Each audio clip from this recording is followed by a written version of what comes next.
We, the jury, found the defendant, Kimberly Cargill, guilty of the offense of capital murder as charged. And that's why y'all don't even understand, man. I don't understand how hard this is for me right now, because I'm portraying my family. Do you understand it? This is not just me. Cause number 241-1510-10, verdict form.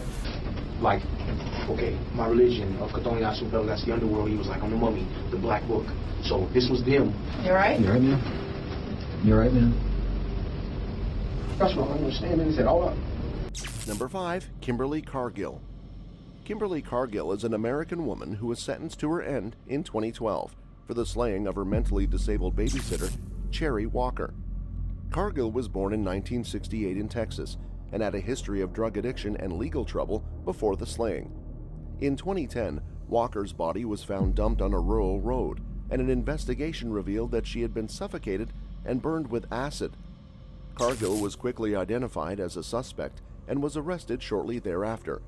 Prosecutors argued that Cargill had destroyed Walker in order to cover up allegations of physical exploitation against her, as well as to prevent Walker from testifying in court.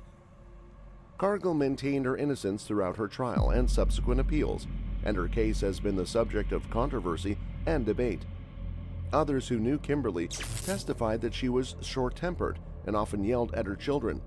David, her oldest son, testified that she was harsh and once choked him when he was in 2nd grade.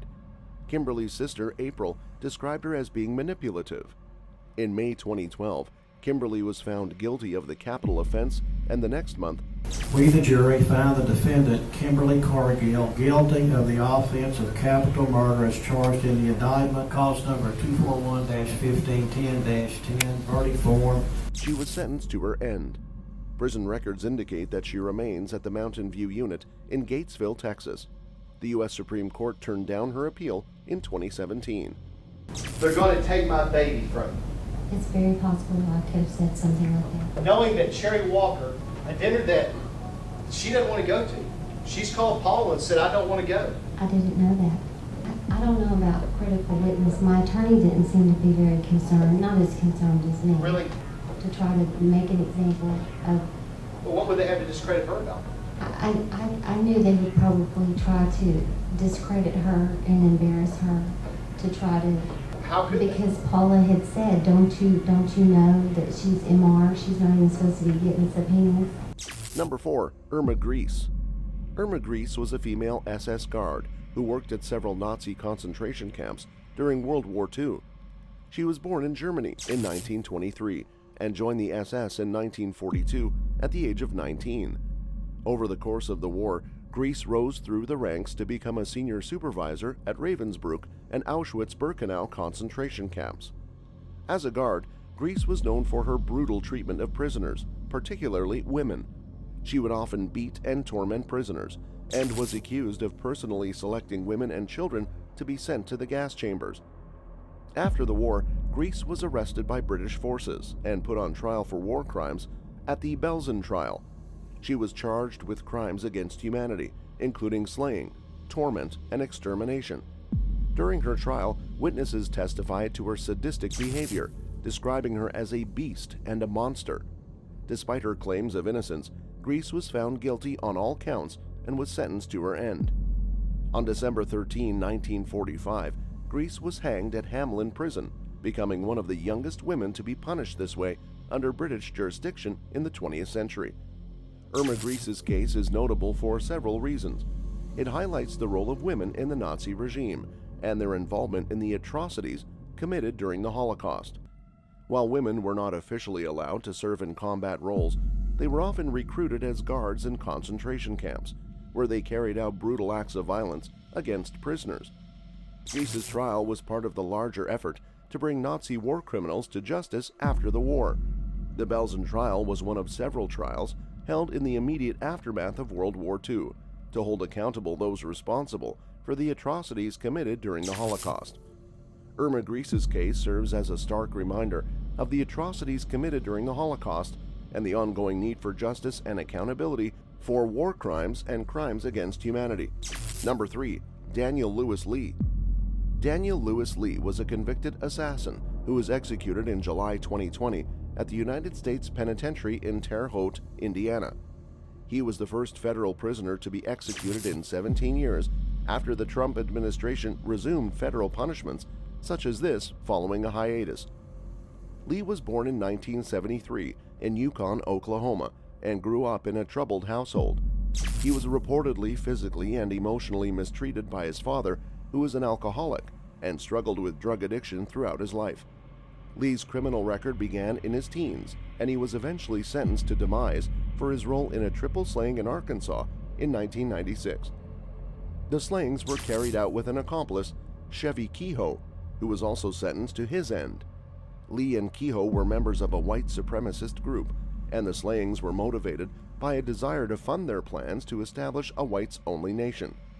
Lee's case was controversial from the outset, with critics arguing that he had not received a fair trial and that the penalty was an unjust punishment.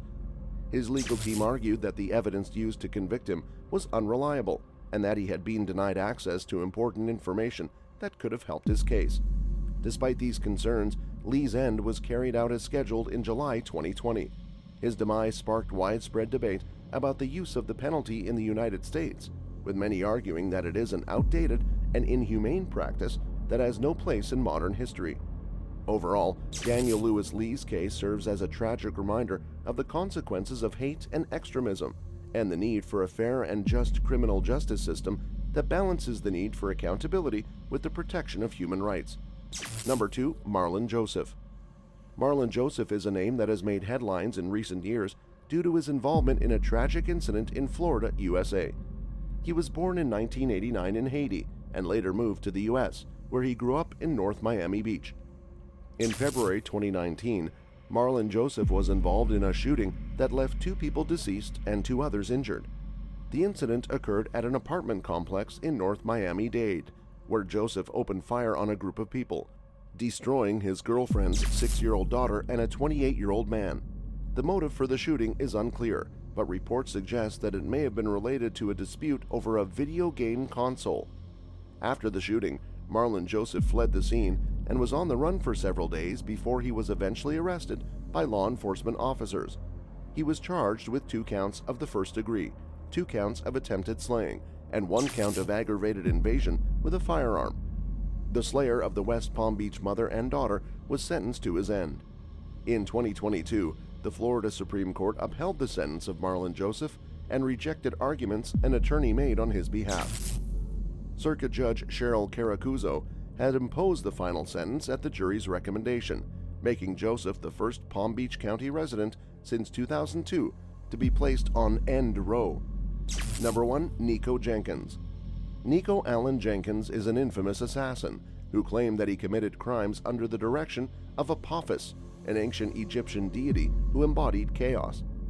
He was born in Colorado, U.S., as the son of Lori Jenkins and David A. McGee. Raised alongside his 2 sisters, Erica and Melanie, he was exposed to criminal actions even as he was growing up. Those actions came at the hands of his parents. His father David was convicted of multiple crimes, including terroristic threats, before passing in 2009. His mother, on the other hand, was indicted for being a felon in possession of ammunition in 2013. All of that had a negative influence on Nico. I understand one family's getting closer, but I'm literally betraying my family and my bloodline. And that's why y'all don't even understand, man. I don't understand how hard this is for me right now, because I'm betraying my family. Do you understand it? This is not just me. I was in the restaurant for instance, man. All I wanted was helping the people, man. You need one copy or not? Yes, please. You alright? You alright, man? You alright, man? That's what I don't understand, man. He said, all up. But he still says that the Egyptian god Apophis was the one responsible for his crimes. He was detained for taking a gun to school as early as 7 years. 9 years later, he got a 21-year sentence for carjacking. Nico went crazy as a guard on duty 2 times and participated in a prison riot.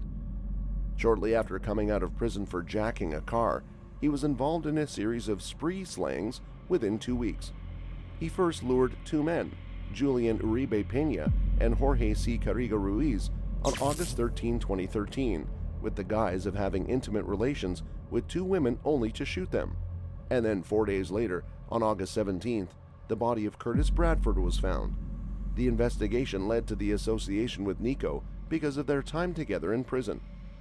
His final victim was Andrea Kruger, a victim whose body was found by the road with multiple gunshot wounds. Nico confessed to all of the slayings in an 8-hour grueling interview. Nico was arrested over unrelated terrorist threats reported by his wife. He was then linked to the slayings when investigators found CCTV footage from a local gun outlet. The video showed a woman buying guns matching what was used in the incidents. In November 2013, Nico submitted a handwritten letter to the Omaha World-Herald, prosecutors, and a judge. In it, he pleaded guilty to all 4 slayings, but noted he did it as a sacrifice to the Egyptian snake god Apophis. You're gonna have to tell me what you have and what you don't have. That way I know if I have to go get it for you, because these are my cousins. What I'm about to do, you, the sheriff officer, you guys need to be honest with me. Okay. I said, we're gonna make this work and get this closure for his family. Like, okay, my religion of Kathoni Asubel, that's the underworld. He was like on the mummy, the black book. So this was them ritual of sacrifice. And I'm gonna give you from A to Z. This is not no, like I said, I didn't know who was coming, what was coming, who was it gonna be used on. All I did was give the intelligence. My little cousins, the one that were in the house with me, that when I got to serve the search warrant. Right. This was their military ad. It takes you all the way out with no cameras, pitch black at nighttime. While Nico admitted to the slayings, he also filed a federal lawsuit seeking $24.5 million from the state of Nebraska. The spree assassin claimed they released him from prison prematurely.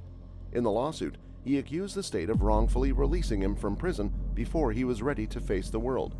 He also noted they ignored his hearing voices from Apophis. In May 2017, a 3-judge panel sentenced him to his end. It was a landmark ruling, considering the despicable acts he had committed over time.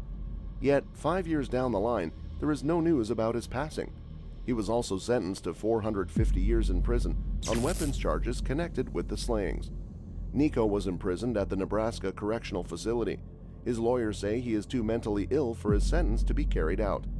That's all for today's video. See you next time.